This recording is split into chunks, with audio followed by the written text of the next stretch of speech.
Good afternoon, everybody. Thank you very much for joining us today. This live webinar is coming to you from St John's College in the University of Cambridge. We're hoping to answer as many questions as possible regarding admissions to St John's in 2021 and maybe deferred admissions for 2022. My name is Victoria Harvey. I'm the tutor for undergraduate admissions at St John's College, and I'm delighted to be joined by a selection of our excellent directors of studies.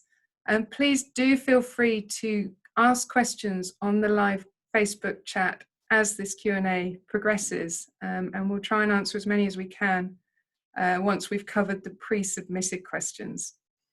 So I'll ask Sylvana, would you be able to introduce yourself first? You're on mute, Sylvana. Mute, here we go. Good afternoon, everybody. I'm the Director of Studies in History and Politics, and the history part of History and Modern Languages, as well as the Director of Studies in, what's it called, HSPS, Human, Social and Political Sciences.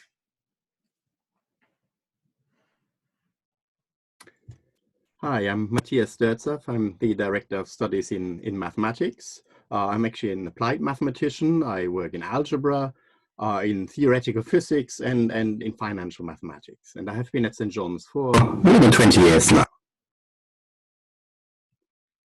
Hi everyone, I'm Neil Arnold. I'm the Director of Studies for Geography. More specifically, I'm a glaciologist and I work at the Scott Polar Research Institute. Hi, I'm Georgina Evans. I'm the Director of Studies in Modern and Medieval Languages. My specialism is in French, but I look after students who are doing all MML combinations. Also the MML half of students doing History and Modern Languages. Students on the Asian and Middle Eastern Studies tripos who are combining Arabic with one of our MML languages. MML students who are combining with classics, so they might be doing one of our languages with Latin most commonly, or Greek. And I also, my specialism is in cinema art, so I also teach, supervise some final year English tripos students when they're studying film and visual culture. Hi, I'm Paul Wood. I'm a chemist and I'm the Director of Studies for the physical half of natural sciences. So that also includes people who want to come to study chemical engineering via natural sciences. And I'm Jodi Gardner. I'm a Director of Studies and a Fellow in Law. Thank you all very much. So if we get cracking with the questions that have been submitted in advance, there were quite a few on choosing a college. So we're going to take all those together. In particular, is there any advice on choosing college? How might you choose a college? Does St John's offer all the subjects? And if you haven't had the opportunity to visit the colleges in person because of the coronavirus restrictions, will that actually affect your chance of being accepted by the college? Sylvana, do you want to start with this one? Thank you, yes. Well, I'll start with the last one. It certainly will not ever affect your chances of being admitted to a Cambridge college if you have not been to Cambridge or visited the college. That's absolutely guaranteed 100%. Plenty of people have been admitted, had very successful undergraduate careers, or indeed graduate ones, who had never set foot or knew very little about Cambridge as such. So don't worry about that one. As for choosing a college, well, all the colleges have excellent websites. You should look at them. You should look at the subject that you want to study. There'll be a list of the teaching staff. You should look them up. You can Google them. You can see if you like the kind of thing they do. And then you should have a look at the facilities that the colleges provide. In the case of St. John's, you will find that we have a fantastic library with very good places to study as well. And then, of course, there is accommodation and all the other spaces for social activities and sports. And if you have a particular interest, we also have many societies that pursue the academic subjects with the invite speakers, or you will have a society like the beekeeping society, hobbies of all kinds. So this is what you can find about a college, and then you see whether the chemistry would be right. Does anyone else have anything to add? Thank you, Sylvana. Yeah. So I'd just add one thing, and that's that the colleges are have different sizes. So St. John's is quite a big college. Some of the colleges are a lot smaller, and you might want to look at that and see what size college you think would be right for you. No matter what college you choose, the college system allows the big university to be brought down onto a more human scale. So you could be in a very large subject like natural sciences with 600 people in each year, that whatever college you choose will make the whole experience feel more human because there'll be a smaller number of people in it. But you might want to look at the exact size of the college and decide what size you would feel most comfortable in. Thanks, Paul. Did anybody else want to add anything on college choice? No? Okay, let's move on. I think we've got one here for our fellow in law. Jodi, are mature students disadvantaged by not applying to a mature college? And this is particularly in law. Absolutely not. You should apply to the college that you find you connect with the most. And if you're a mature student, you can apply to any of the colleges, but there are certain ones that will only take mature students.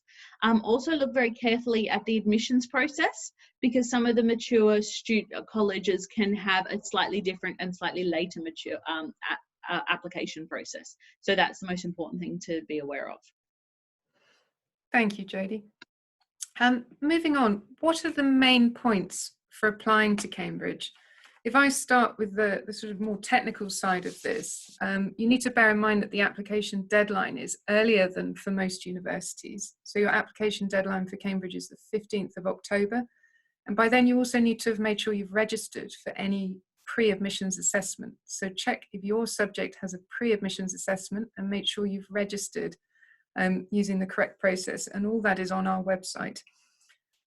You then also need to submit your application with personal statements. There's the main UCAS personal statement, which needs to appeal to all your university choices, followed by the Cambridge specific personal statement, which is not obligatory, but gives you the opportunity to talk a bit more about the Cambridge course. And then there's the dreaded interview, which happens at the beginning of December, which isn't anywhere near as scary as it sounds. So those are the sort of that's the main structure of the process. It's a very quick and intense process, and you will find out the outcome by the end of January, when most of your colleagues will just have finished submitting their UCAS application. Neil, did you want to talk about something more specific to the sciences with that one? You're on mute at the moment. I think the key at the sort of beginning the application is to do your homework so you know what's going to happen. I mean, I'm sure that's across the board. You know, the point Victoria made about finding out what tests, if any, you need to register for. Some subjects have pre-interview assessments, others, geography for instance, we don't have a pre-interview assessment. So you need to make sure that you are booked for what you need, because that's obviously a really important part of the process. Do we want to talk about interviews or later on maybe for that? Is there? There's always good time for interview talk. Yeah, I mean, hopefully again, the subject websites as well as the college websites will give you what happens at the interview. So again, using my subject as just an example, as well as discussing what you've been doing at A-level, we always ask students to do something new at interview that we don't tell you about in advance. That sounds really scary, but what it's meant to do is find out how you use your subject knowledge to move forwards, to learn something new, how you assess and work out what might be going on. for something that you've not really come across before, I think. So, you know, how good you are at listening to a question,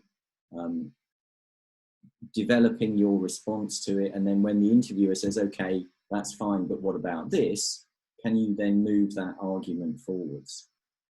So it's being, you know, flexible of thought, I suppose, and willing to discuss things that you've not necessarily learned at A level. That would be my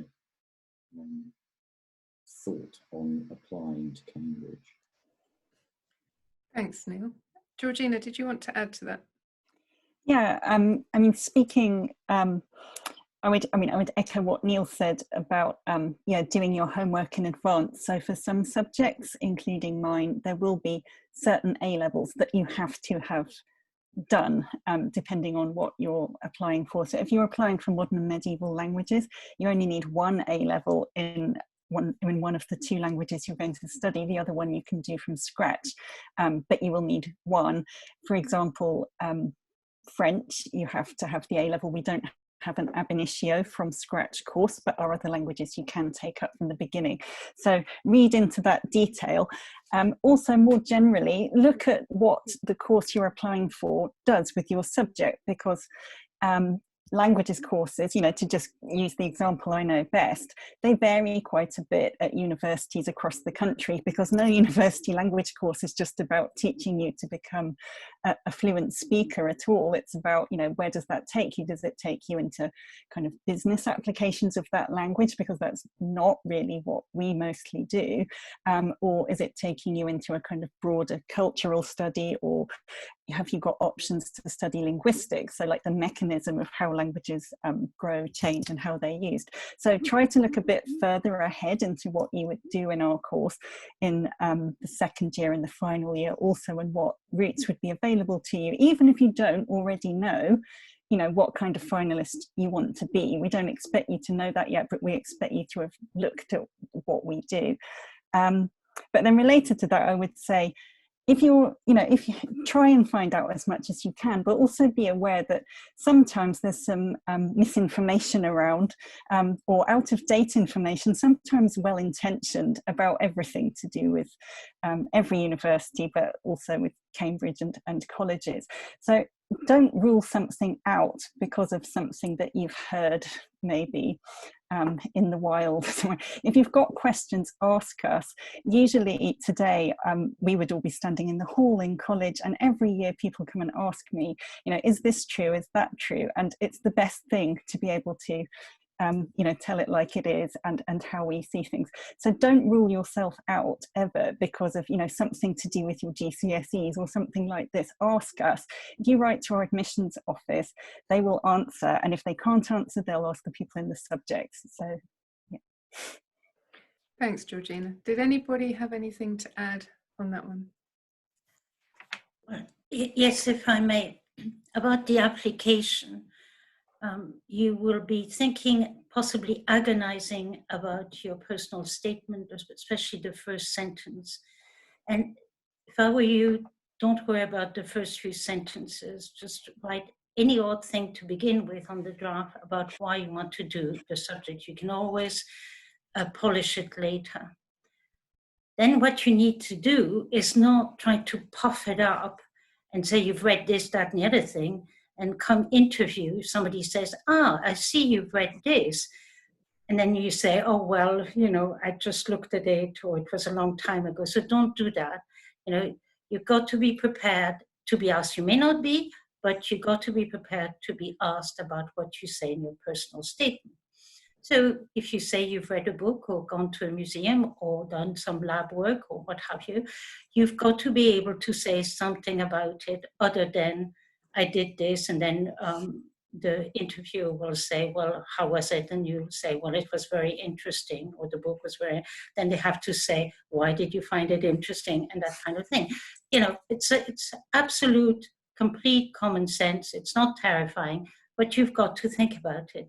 And what is important in the humanities, for example, or in politics, is not to say that you read The Economist or every page of the Guardian, and then when one asks you about it, you you miss that issue.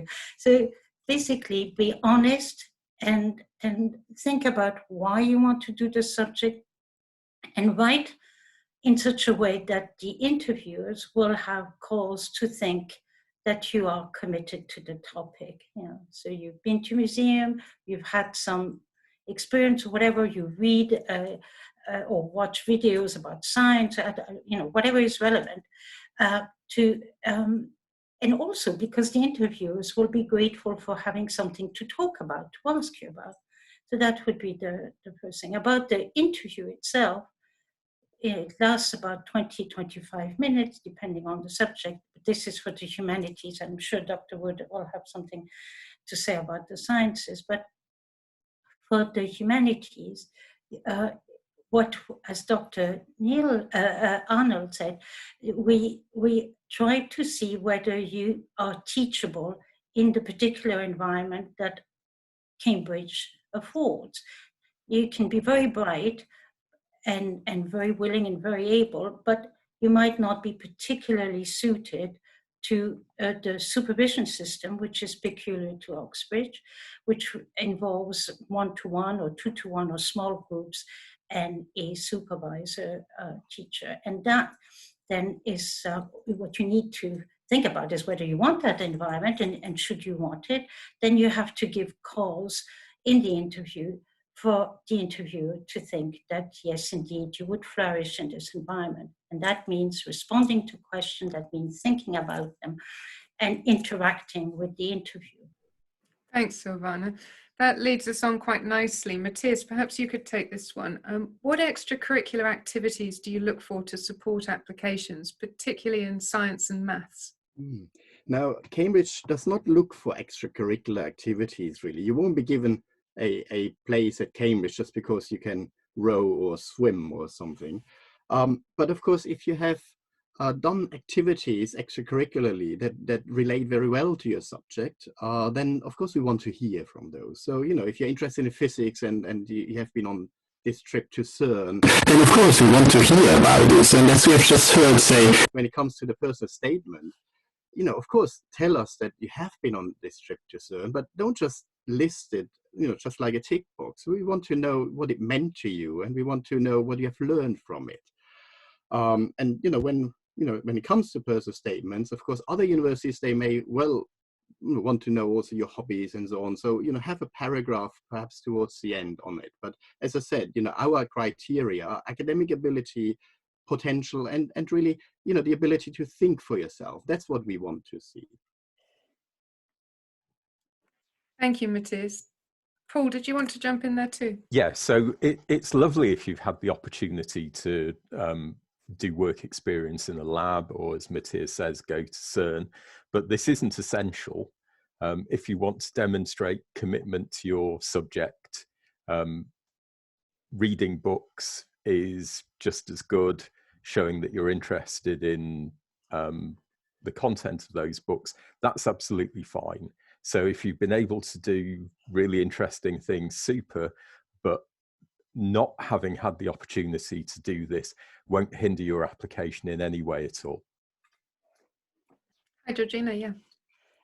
Yeah, I think, I think what Paul said is so important as well in my subject, that for modern languages, if you haven't had the opportunity to go to the country, that is a completely common situation. And we are quite happy to hear your story of how you fed your interest. So if you've watched series on Netflix, one of our students has done a great list of foreign language series to watch on Netflix. You know, if you've been listening to a podcast or something, whatever it may be, all of this, like your own story of how you've pursued your interests, is great. And we know that that's going to look different for different people. So yeah, we don't have an expectation that you will have done some specific things and that's how you prove your commitment. We don't see it like that at all. Thanks, Georgina. Jodi, I should think law has something to add to this as well. Oh, well, not from a law perspective, but from all perspectives, I think paid employment is also something to highlight. If you've spent your breaks kind of waiting tables or, you know, filling in supermarket checkouts, put that in and put what you've learned from it. you know, what have you picked up about human interactions or the class system or anything like that.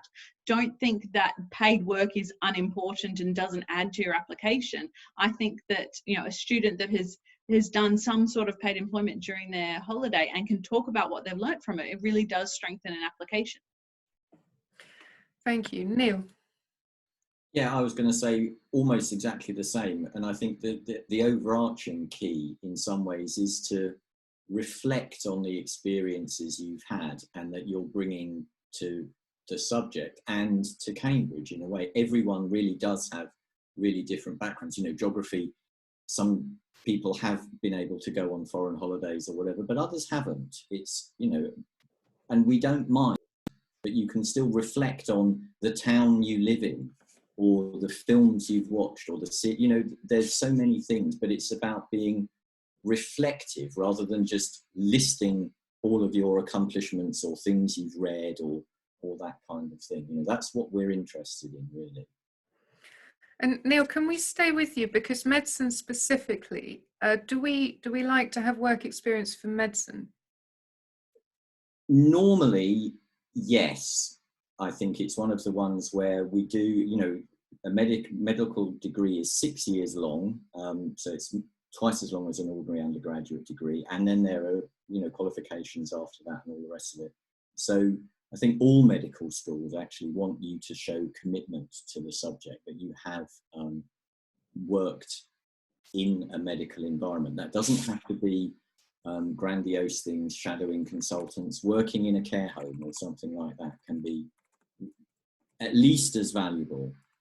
Obviously, at the moment, the medical school will understand that those opportunities have probably radically been constrained by the pandemic. So, you know, don't worry if you haven't had that opportunity. I think at this point, there may well be a sort of position made public by the university about the nature of work experience that medics and vets might need. I don't know what that is. So I think that's probably a keep reading before you make your application what kinds of things are going to be needed and asked for, I suspect.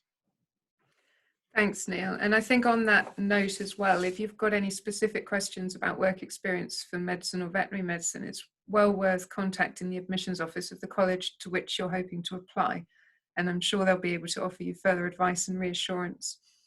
Matthias, can we return to maths? Should you mention maths challenges or Olympiads in your application for maths or other relevant subjects? And do you need work experience for a maths application? Of course, if you have had the opportunity to take part in maths challenges or Olympiads or even, you know, physics challenges or science challenges, then yes, of course, we want to hear about those. But we are also well aware that not everyone is being given the opportunity to take part in these challenges. And as we have just heard, that's again not, you know, to your disadvantage. You know, commitment and excitement can be shown in many ways. And we have had just lots of examples. Coming back to actually the personal statement, we have heard in mathematics very often personal statements, you know, start, or maybe 50% of personal statements start with "I love complex numbers," and I've never figured out why that is. It's probably just what people do at that time when they write their personal statements at school. But you know, it's got to be genuine what you're saying. It's got to be your excitement, really. It's got to be your motivation that we see in there. So what is really important is that, you know, you really reflect on, you know, what motivates you to do, say, mathematics. And yeah, if you have had a chance of doing relevant work experience, yeah, please mention it. Or if you have been to Olympiads, then please mention it. But as I said, you know, not everybody has this opportunity to take part in these competitions, and you know, commitment can be shown in many different ways. Thank you, Matthias. Paul, I would think that one relates to physical natural sciences as well, doesn't it, to a certain extent? Yeah, absolutely. I'd echo what Matthias said, that if you've had the opportunity to take part in these maths challenges or been part of training squads for Olympiads, that's absolutely great. Please mention that in your personal statement. That is a way of showing your interest in what you're hoping to come to university to do. but I'm not sure if we might be coming on to this later, so excuse me if I'm preempting something, but one thing that we're very aware of when we read your personal statement is that you may be applying to other universities for a different course. So I see lots of people who are applying to do physics or chemistry or material sciences at other universities. People sometimes worry about how they should craft the personal statement for Cambridge consumption. Don't worry at all. We're completely aware of the situation that you're in. If you write your whole personal statement about physics or chemistry or material sciences, it doesn't show any lack of commitment to doing the natural sciences course at Cambridge. Thanks, Paul. Georgina. Well, I was sort of going to answer that question about personal statements when you might be applying to different courses elsewhere, and we could finish this now maybe. We see this a lot in modern languages where students are applying to us for Spanish and Portuguese maybe, and to other universities just for one of those languages, or even actually a greater split between their other applications and what they're applying to us for. And of course, there are other courses in the arts and humanities and across the board where a course that we offer at Cambridge doesn't align exactly with the others that might be on your list. We see this all the time. You've got the space in the SAQ to write something just to us, but we are always going to read personal statements that seem somewhat general or maybe angled slightly differently with understanding. And we're not going to ask you either about your other applications because that's your business. We assess you in relation to what you've applied to us to do with us. Thanks, Georgina. Yes, Paul. You're muted still. I'm muted myself. There we go. Sorry, now that Georgina's just brought up what's in the SAQ, one of the really good things about that is it gives you an opportunity to highlight any challenges that you've had with teaching or in any other aspect of your life. So please don't be shy about telling us that your school has had difficulty finding you a permanent maths or chemistry or physics teacher. That's a piece of information that we'd really like to know about, and the SAQ gives you a great opportunity to highlight that. Thank you. I think off the back of that comment, we'll also take the question about how will coronavirus affect the SAQ. It won't affect the SAQ in any fundamental way. There is an opportunity in the SAQ to submit an extenuating circumstances form. This shouldn't be used to talk about disruption due to coronavirus. We're very aware that everybody's had a lot of disruption due to coronavirus, and we do want to hear about it in your particular circumstance. But there are places on the SAQ itself to complete that information. The extenuating circumstances form, which should be completed by either your teacher or a medical professional, that should be used for other disruption, not coronavirus disruption, or we're going to have a sort of extenuating circumstances form for every single application this year. So there will be places on the SAQ to tell us about the disruption you've faced because of the pandemic, but it's not going to be in the extenuating circumstances form. And again, we can give you more guidance on that as we go through the process. With tuition fees, we've got a question: what are the tuition fees for EU students for 2021 entry? On the 23rd of June, the Universities Minister for England announced that EU nationals, except Irish nationals living in the UK or Ireland, other EEA and Swiss nationals will no longer be eligible for home fee status for courses starting in the academic year 2021 to 2022. There is more information on the international pages of our website, and there's the central website, which will give you an idea of the costs and fees for international undergraduates studying in Cambridge. Paul, if we could come back to you and to Sylvana, are there any other bits of advice you would give about writing personal statements? And in particular, this one's for medicine. And I mean, we've talked a lot in general about personal statements. I don't know if you've got any particular favourites from physical natural sciences as well that you might tell us So about?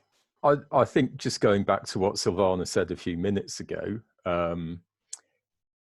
keep it brief, keep it truthful is most important, and just find a way of demonstrating your interest in the subject. We know that it will be, or that it should be, pitched primarily at the other universities that you're applying to, because they're likely not going to interview you. Whereas if you end up getting an offer here, you will have been interviewed and we will have had an opportunity to meet you and work out what you're like. So you might want to pitch the personal statement in your UCAS form, at least, to all of the other universities that you're applying to. And for us, just we have a lot of these things to read, as well as all of the other roles that we fulfill in the college and in the university. And something that's brief and unpretentious is what I would like to see. Thank you, Paul. Did anybody else have anything to add on personal statements? Sylvana? Well, just to reiterate what has been said, and maybe to add something which is very important, and that is that your application, together with the interview, and should your subject require for you to submit some work or to sit a test, or bring a portfolio if you're an artist or architect, your application and you will be looked at in the main. It's not going to be that you're sunk because there was a spelling mistake in the personal statement, or that you were tongue-tied during the interview, or no one single thing is going to either get you in or sink your application. We look at the whole thing in the main, which is why it's actually wonderful that you have the opportunity to be interviewed, because that helps you present yourself. If your grades or your personal statement or the work you submit doesn't do justice to your ability and aspiration. So that's a very important thing to remember. And then, as has been said before, don't just give lists of things you've done or read or watched on YouTube or lectures, and have something to say about them. We don't want great big shopping lists of what you've done, read, etc. What we want is to get some sense of what, as Matthias put it, your reflections on them and what you make of it, so that we have, and it's a help, as I've said earlier, to us, because then it gives us some material for discussion. Thank you, Sylvana. Does anybody else want to talk about personal statements or interviews? Yes, Jodi. I'll briefly talk about personal statements now, and I think it'll come back later in later questions. But the thing about personal statements is they're meant to be personal. They're meant to reflect you. And so often we see personal statements that could be carbon copies of one another. And I'm not sure whether that's schools being very involved in drafting it, or whether there's coaches out there saying, this is what you have to say, this is the structure you need, these are the points that you've got to hit. But try and not take too much focus on those comments, and make sure that it is about you, and it gives the person who's reading it, the person deciding whether to give you an interview or in other universities to give you a place, gets a really good understanding of what you are as an individual, as a person, as opposed to just trying to be as impressive as everyone else and doing a very similar thing to many other applicants. So whilst it is really good to read other people's if they've been successful and get some feedback, make sure not to let the spark and the individualism that is you go away from the personal statement. Thank you, Jodi. Paul. So provided it's okay to go back to the interview process, you mentioned the interviews, there were a couple of things that I could add to what's already been said. So for physical natural sciences, and I think the same is true for a number of related subjects, I'd suggest looking at the Isaac Physics website. There are some great resources on there that will give you opportunities to do problem solving tasks that are very, very similar to the things that we'll ask you to do in the interview. The other thing I'd say is that the interview isn't a gotcha process. It's nothing like a reality TV show. We're trying to give you the opportunity to show yourself in the best possible light. We're not trying to trick you in any way at all. We just want to get the best impression of what you're really like, because we're going to commit to teach you ourselves for the next 3 or 4 years. So try not to be very, very nervous. I know this is impossible, but you can see on the screen here, none of us probably look like your preconception of a fellow of a Cambridge college. We try to keep everything as low-key as we possibly can, as unintimidating as we possibly can. So please try not to be frightened by the whole process.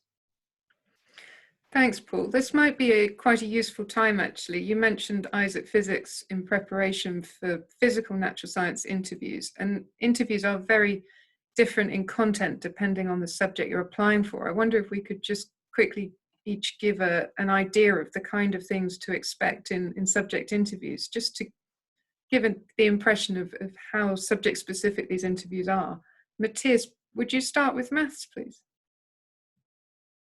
Sure. So in mathematics, what is important to me is that I can see that you have the ability to think for yourself within sort of new mathematical structures. So, you know, I'm not interested in people who have memorized all sorts of mathematics that is out there, or have memorized formally and repeat them to me. What I'm interested in is really, you know, I teach you a little bit of sort of new mathematics, perhaps something from algebra, something from analysis. And then you would be able to sort of think happily within these sort of new ideas, and would be able, sort of together, we would be able to work on these new ideas and produce some sort of new mathematics. Thanks, Matthias. Sylvana, for your collection of subjects, what are the types of subjects and questions you might ask? Well, in history and in HSPS, you will have a comment that an account of reading Machiavelli, and so, you know, it's quite likely that I will say, I see you have read The Prince. Can you tell me more about it? So there's that kind of very straightforward question. But there might be a question that you know, just pops into my head, like if you were to build a museum, how would you organize it? You know, what kinds of things would you say? It's a COVID specialty. It's a museum that specializes in the COVID year.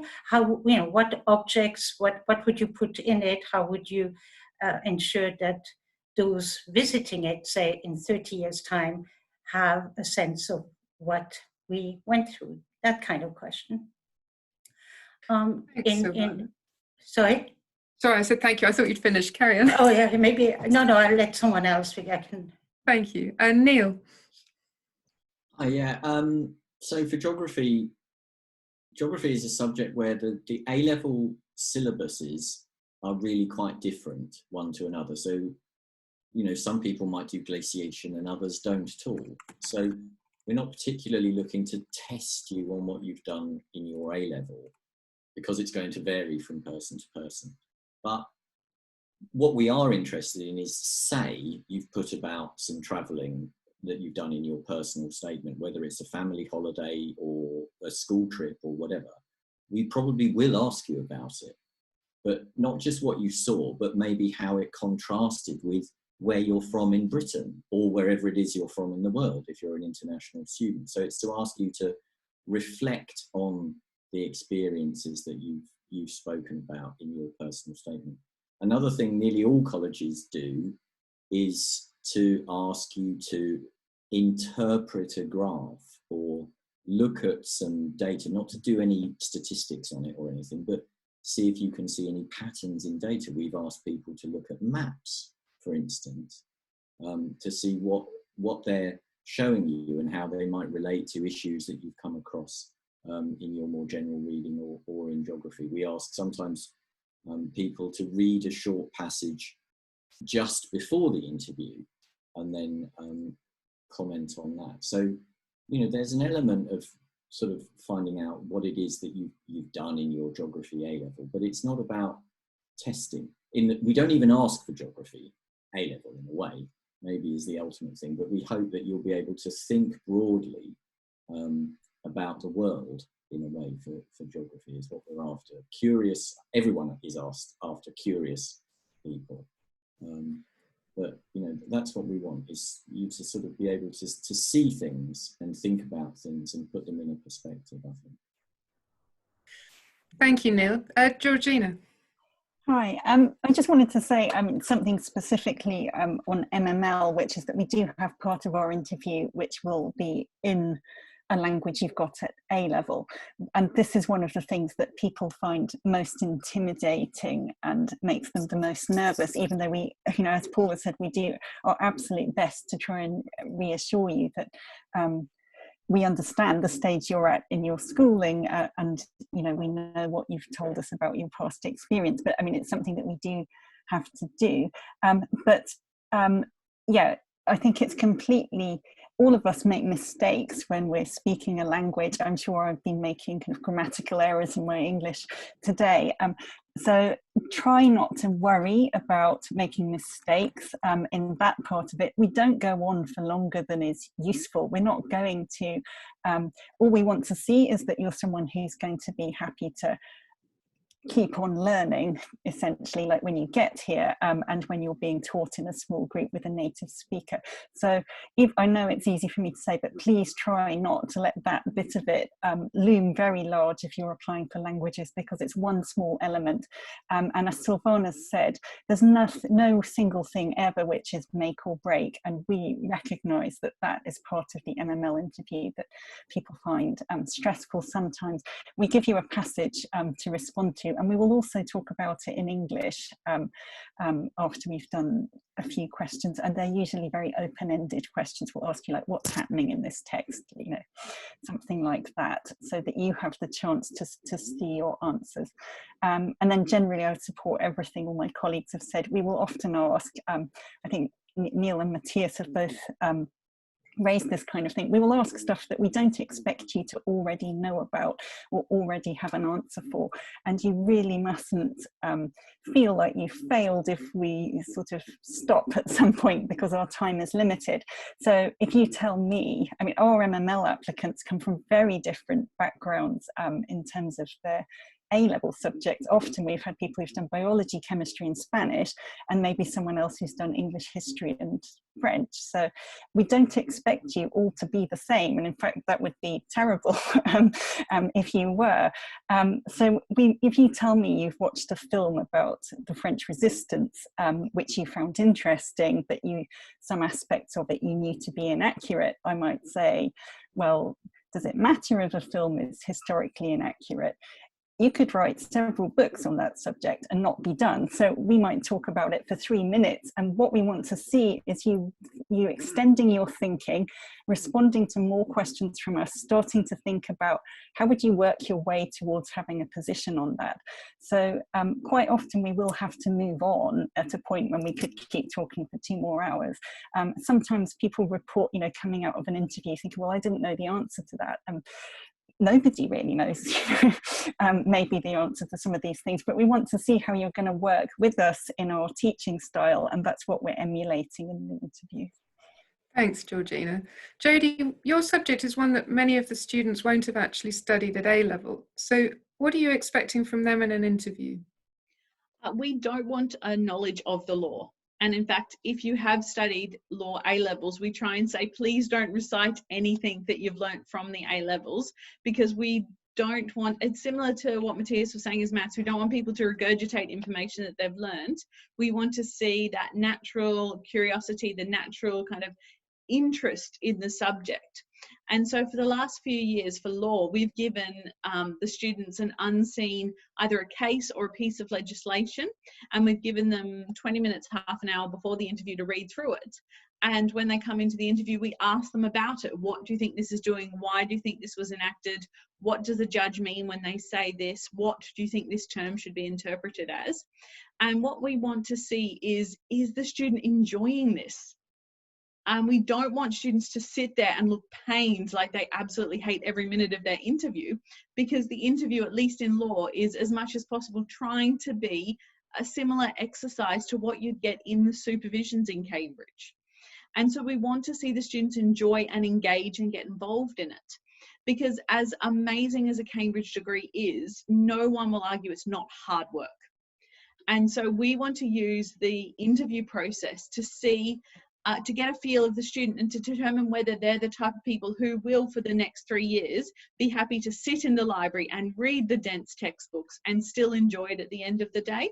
So I think actually one of the best things you can do in an interview is, as well as being yourself, show your interest in the subject that you're being interviewed in. Show that you actually seem to be enjoying the back and forth with the person who's interviewing you, because that will set you not only in good stead to succeed in the interview, but also in good stead to succeed in Cambridge if you get in.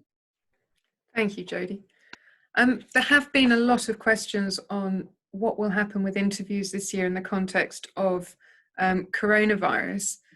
In order to minimise COVID-related risks to our applicants, students and staff in the coming undergraduate admissions round, we are making plans to interview applicants this year without requiring them to travel to Cambridge in December. We will release further details about alternative arrangements as soon as we can. Can we move on to admissions assessments? Paul, with the sciences, they're generally in pre-admissions assessments, aren't they? Yes, so there's a pre-admissions test that happens on the same day as the BMAT and the Oxford pre-admissions test.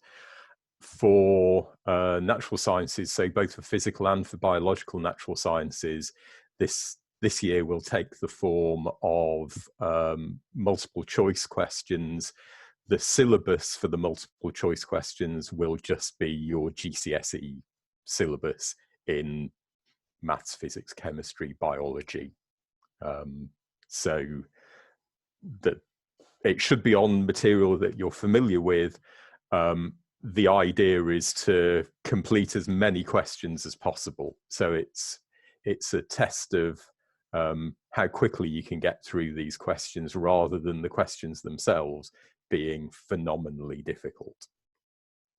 And so we'll use that to help us decide who to invite for interview, along with all of the other information that you give us in your form. Thanks, Paul. Sylvana, with the humanities, they tend to be more at interview assessments.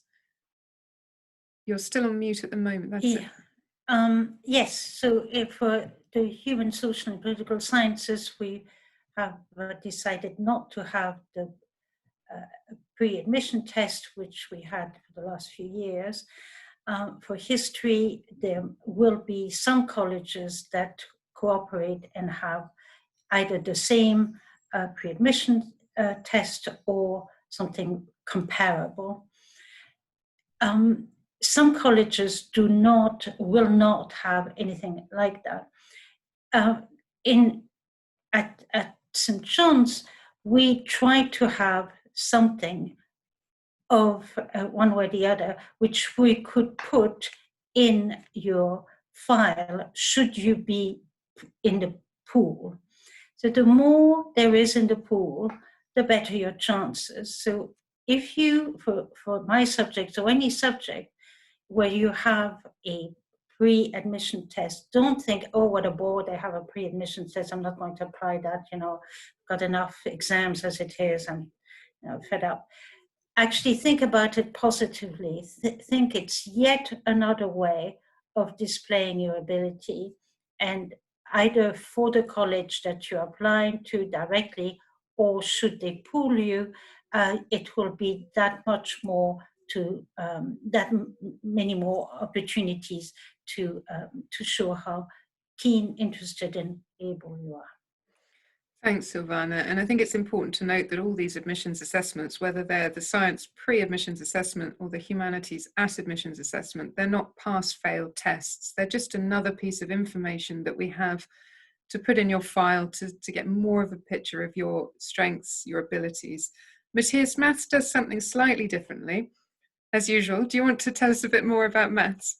Yes, we are always different. We are special. As you know, the STEP exam is normally taken in June after you have received an offer from us. And sometimes people ask me, those who got an offer from us, how do you actually prepare for the mathematics course at Cambridge? That's how you prepare for it. STEP is designed to prepare you for that independent thinking, this, thinking for yourself about these new mathematical structures. STEP is designed to give you really the base to exactly, prove that you have managed to get up to speed with exactly these ideas. So STEP is meant to be taken after you have received your offer. It's meant to be taken in June, just before you come to us. Thank you, Matthias. I think we've probably got time for 2 more questions. The first one's a slightly shorter one, and the second one's slightly longer. Jodi, this one's for you. What do you look for from an applicant, particularly in law?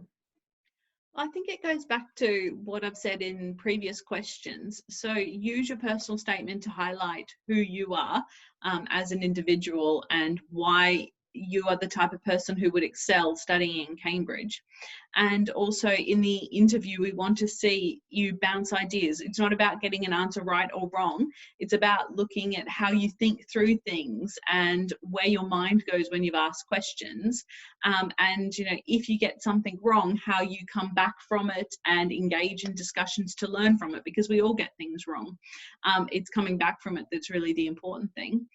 So I think use the personal statement and the interview to highlight that you've got the skills that are necessary for the particular subject that you're applying for. Thank you very much, Jodi.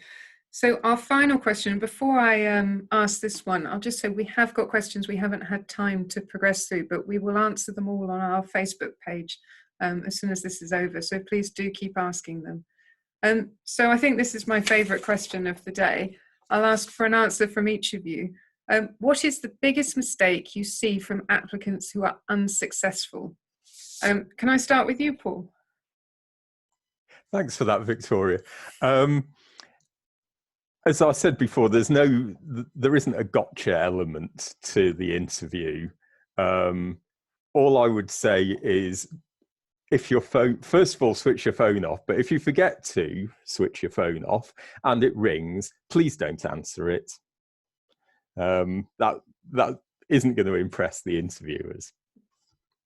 Brilliant. Thank you, Paul. Matthias. Someone actually did that. Yeah. Matthias, what's your biggest mistake?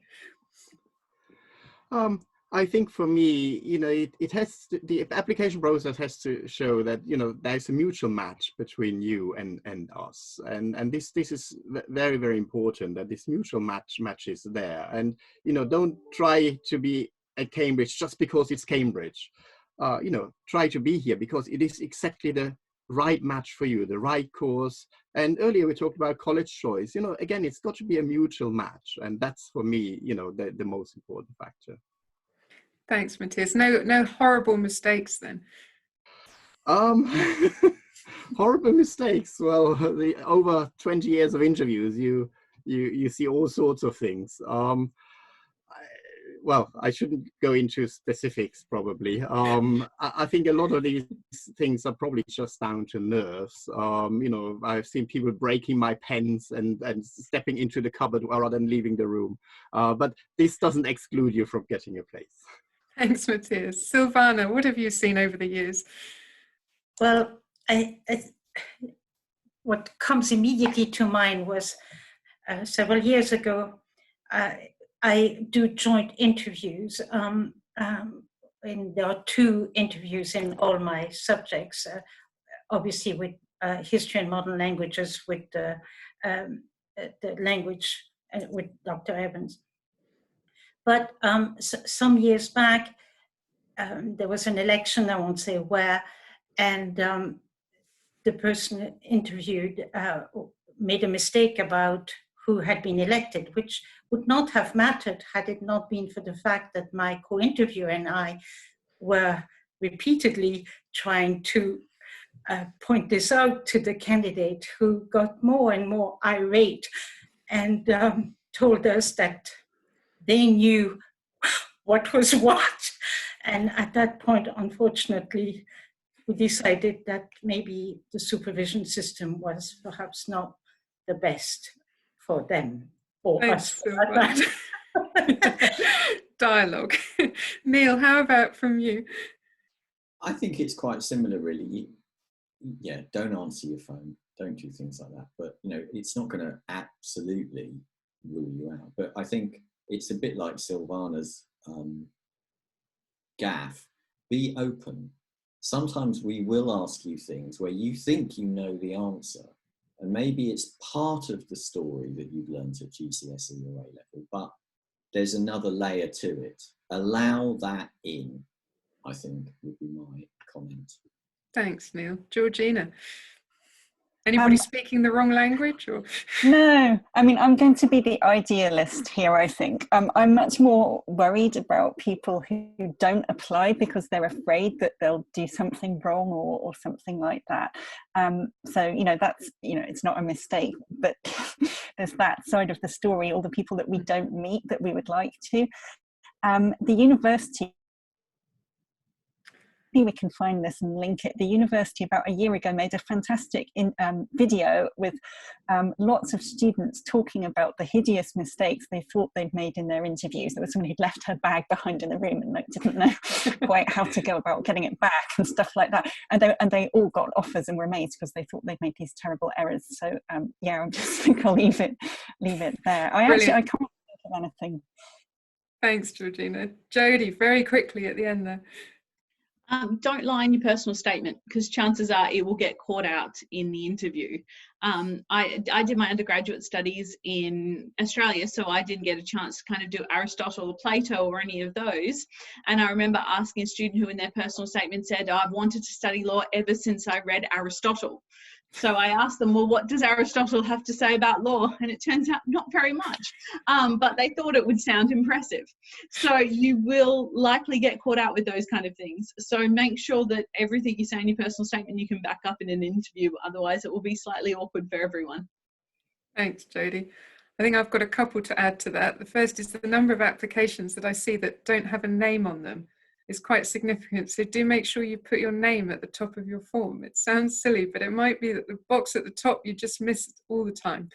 And the second was the one where the interviewer went to open the door for the candidate and they thought they were putting their arms out for a hug. Very unlikely your interviewer is going to want to hug you, particularly in the middle of coronavirus. But I'm happy to say that none of the mistakes that my colleagues have pointed out there are in of themselves going to prevent you from getting a place in Cambridge. I hope what we've done in this hour is reassure you that there are so many parts of your application and information that we have about you.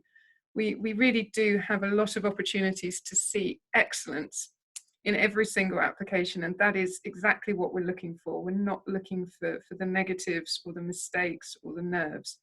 And you know, I really hope that on the back of this, a lot of you will decide that maybe St John's College is the right place to apply to, and that we'll see some wonderful applications in October and get to meet you through the interviews during that process. And thank you all very much. I know my colleagues, I know Paul's had to leave already. You're very much in demand for webinars today in college and the department. Thank you very much for taking the time, and hopefully see you all soon. Bye-bye. Bye.